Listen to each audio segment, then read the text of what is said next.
Howdy everyone, this is Dave, and Disney Plus just put out a banger, and I want to talk to you about it. It's called Werewolf by Night. It's a sci-fi fantasy, superhero kind of thing, but it falls under the horror category, being mostly black and white and providing the classic horror vibes. The music gets you right away in the beginning. It sounds like one of those epic Universal horror movies or something. It picks up with some monster hunters gathering together to honor one of their own who had passed away. This hunter had an enchanted item called the Bloodstone, which is the most effective tool against fighting monsters. The meeting is to see who the Bloodstone will be passed on to next. A hunt is set up that will have all the hunters navigating a convoluted garden to find a monster that is wandering therein. The monster has the Bloodstone attached to it, so the first one to kill the monster and get the stone wins.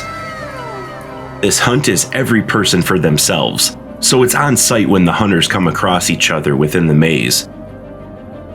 The action in this flick is actually very satisfying, and they don't hold back on getting graphic at some points. People's parts are getting amputated, and there's one time, specifically, where someone offs a hunter by shooting him in the neck with an arrow, and then has to suddenly pull him down with her to hide from another hunter. The dude's bleeding out and choking on it, right next to her, and she's covering his mouth, and to me, that was pretty gruesome. Werewolf by Night was originally a Marvel comic series, so it does have those MCU vibes, and some of the punches and kicks don't look like they have any weight to them.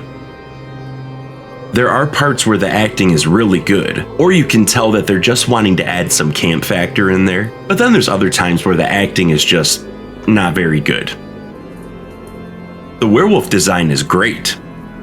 It isn't a huge werewolf like we see sometimes. He's about the same size, except he's agile and ferocious. There are some parts where you're like, ooh.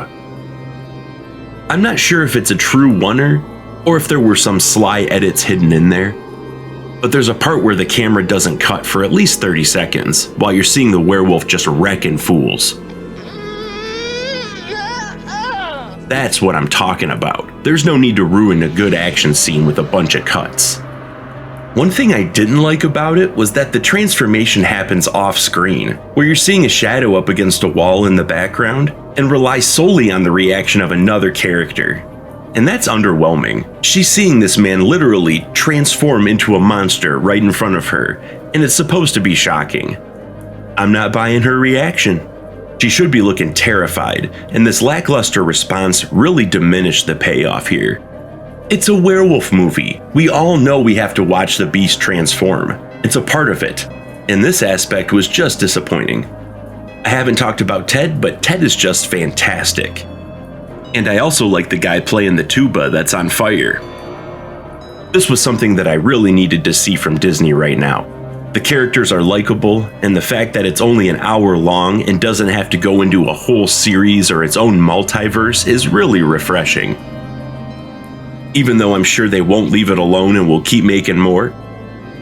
At the time of recording this, it was just nice to turn my brain off and not expect to have to catch up on a bunch of other stuff to know what's going on.